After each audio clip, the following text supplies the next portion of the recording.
Justin, this is a time of the year when everybody's kind of looking to the Sweet 16 and then the Final Four and all of that. A lot of people have kind of picked, Oklahoma, Kansas, even North Carolina, and maybe Michigan State to make the Final Four. Are we buying into that right now, that Final Four, or do you have some other surprises up your sleeve? They're definitely the teams to beat. You know, if you look at what they did in the regular season, Kansas and Oklahoma really ran the Big 12, a really tough, deep basketball conference. So if you look at them from what they did both regular season and in the tournament, they're definitely two favorites that you got to look out for. They could meet in the Final Four, and we know what happened the first time they met. Triple overtime thriller, Buddy Hield, 40-plus points. You never know what's going to happen with the Oklahoma Sooners. On the other side of the bracket, you got the North Carolina Tar Heels.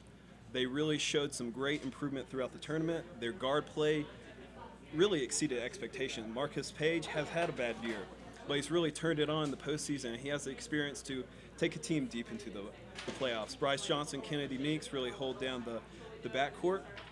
And, you know, Michigan State, a lot of people are saying they should have got a number 1 seed. Virginia got it over them. You know, I like the Michigan State team. I think they're a one-man show, though. Denzel Valentine, does he have any help? It's yet to be seen.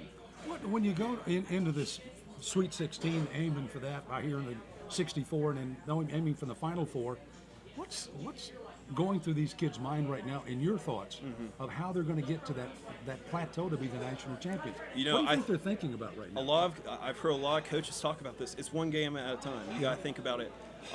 I heard an interview with Coach Krzyzewski talking about when it first expanded to the 64-team playoff. You got to think about you're going to a 4-team playoff every weekend, and you just got to survive in advance. You know, Jimmy Valvano, you got to keep pounding, as the Panthers would say. You got to keep on keeping on, and really just you got to have a mindset one game at a time, and nobody can beat you except for yourselves. Now, players start to realize that, particularly the seniors, though, that might come out early, this is really a pretty good plateau for them.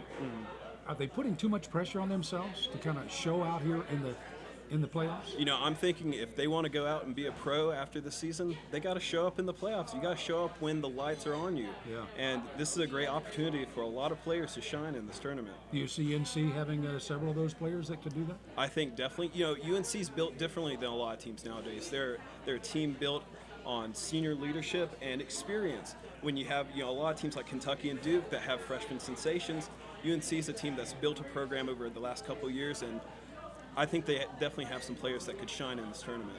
Justin Leonard, let's cover up NC State. Yeah, talked way too much about the Tar Heels. Can the Tar Heels win it? They can win it all, absolutely. We got him on tape, folks. We'll find out. Thanks, Justin. Thank you.